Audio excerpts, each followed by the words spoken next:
Hi everyone, welcome to the Knitting Turnpike.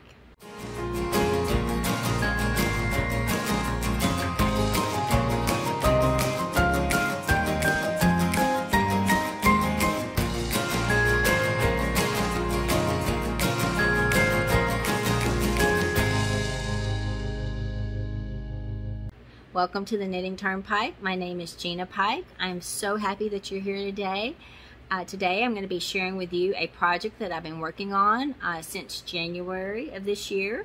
This is a year-long mystery knit-along project. You guessed it. This is the 2021 Year of International Lace Scarf. The pattern is by Elizabeth Ravenwood. I have shown you guys 3 clues so far. 4 clues so far. We are going to be talking about May's clue this video. If you are interested in watching the other videos, I'll have them linked down in the description box below. But just to give you a brief history, in case this is your first time to watch a video about this project, we started out in January. And in January, we were in the island of we were in Estonia. And we were doing Estonian lace knitting. This project is looking at the lace of different countries. You can see in that entrance picture, there were 12 different flags. We're going to be traveling to a different country every month and looking at the lace of that country. This project could not be more up my alley. I love it. It is just so much fun. Again, the pattern is by Elizabeth Ravenwood. We started out in January in Estonia, and we the way she's doing this is she made us do 2 of the same thing in January, and what we did was an Estonian lace edge for both ends of our scarf. So we did this part here, and we have another matching one on the other end. And what we're going to do, again, we're going to have 2 edges and bring them together, which I'll show you here in a minute. Or I'll show you at the end. And this is already getting so big that I'm running into 2 blocking boards to hold it down. After we were in Estonia and did our Estonian lace and our baubles, our bauble flowers, we did a USA Star Stitch. Now the USA Star Stitch is going to be the transition for everyone, in between every one of our months. And it looks like this. It's this, I shouldn't have put that down. It's this section right here. It's a different way of doing a star stitch. On this project, she is also doing an I-cord edging along the whole project. So you have 3 stitches on this side and 3 stitches on this side for an edging, which kind of keeps it flat. Sometimes when you knit scarves in a stockinette stitch, they have a tendency to curl. So this I-cord edge makes a nice finished edge and keeps it flat, as you can see. Really pretty.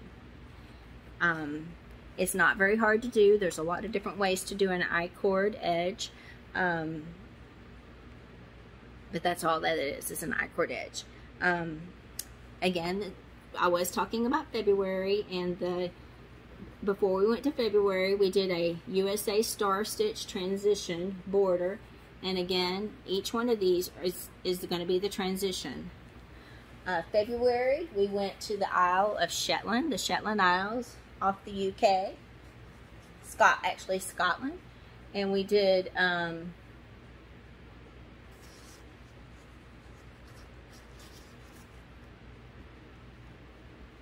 this pattern here. This was the February Shetland lace pattern. I'm not going to go into details. Like I said, I talked in details about each one of these in the videos down in the description box below. Then we did another border. We went to the other side. And for March, we did a Swiss fan lace. This part here. We went to we went to the country of Switzerland. And then we did another transition. We went back and picked up the other edge of the scarf. And for April, we did a transition. And then for April, we did the Spanish medallion lace. So we went to Spain. And now, since we are in May, we're going to pick up the other end of the scarf. This is the tail end. This is the December November, October end, which we're doing in May. Keep my months straight. You again do a Transition USA Star Stitch Lace Stitch. And then this is the pattern for May. We are in the Isle. I always want to say Isle. We are in the country of Italy. So now we're going to Italy. We're going to look at the lace of Italy. And we're going to be doing an Italian lace medallion stitch. And to me it looks very kind of similar to the Four Sisters medallion stitch from Spain, but it is a little bit different. And this is what it looks like. I try to open it up so you guys can see some of the yarn overs and some of the, it does make a little medallion. When I looked at the history of this on the internet, I did see some lace medallions. They look a lot like doing the medallion over and over again and attaching them together instead of putting it in a fabric like this. But this is the medallion stitch in a scarf pattern. I'll try to get a little bit closer so you guys can see what it looks like.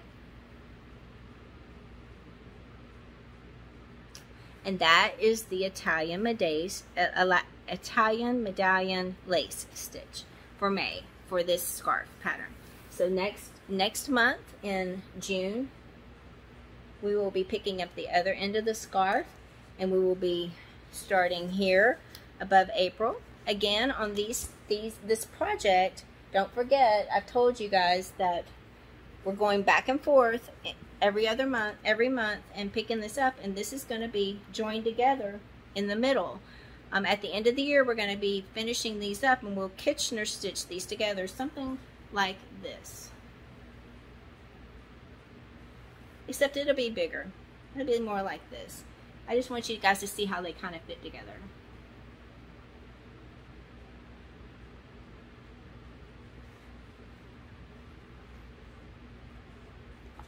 And then you're going to have a beautiful lace scarf that celebrates the lace of all the world. And I think it's just a really cool idea. I love this project. It is a paid pattern. You can pick it up in Ravelry, except I think it takes you to a PayHip website to buy the pattern. I think it's $6 US. But it is a year-long project. You get a lot out of it, and any one of these projects as well, you can take this lace medallion for May from Spain, and you could make your own scarf of that. You know, you could just take this and just make a scarf of this and put a simple border on each end and have a beautiful project. Or you could take this project too. This was the Swiss lace, Swiss fan lace, really pretty. You could make a scarf or a cowl of that. You know, any one of these samples or months could be their own project event later on down the line. So that's what I kind of love about these projects and enjoy about them, learning new stitches. It also keeps my interest because I don't do the same thing over and over again. I kind of have one of those minds where if I double crochet over and over and over and over and over again, I sometimes can't even fall asleep doing it because I get so not, my mind isn't as challenged as much as it is with lace or doing beads and having to really pay attention to my stitches. So that's just me, but that's kind of why I like these kind of projects, because I can do it for a little bit, then it changes up, and then do a little bit and it changes up, and keeps it kind of fun for me in my mind. Anyway, thank you guys so much for letting me share this project with you. Again, go check out the other videos if you're interested in hearing more about the lace, the other countries' lace sections. And again, you will be seeing this once a month, all year long. And I will show how to join this as well. I'll show the Kitchener stitch and how they come together. And I appreciate letting me share. I hope that you guys have enjoyed it. If you have, give it a thumbs up. If you're new here, we would love to have you join our family if you love watching videos about knitting and crochet. If you are my family member, thank you for being here. It's so good to see you guys each and every time here, supporting me, putting comments down below. I appreciate all of them, and I appreciate each and every one of you. I hope you all have a wonderful rest of your day. We will see you guys all again very, very soon. Thank you so much, and talk to you later.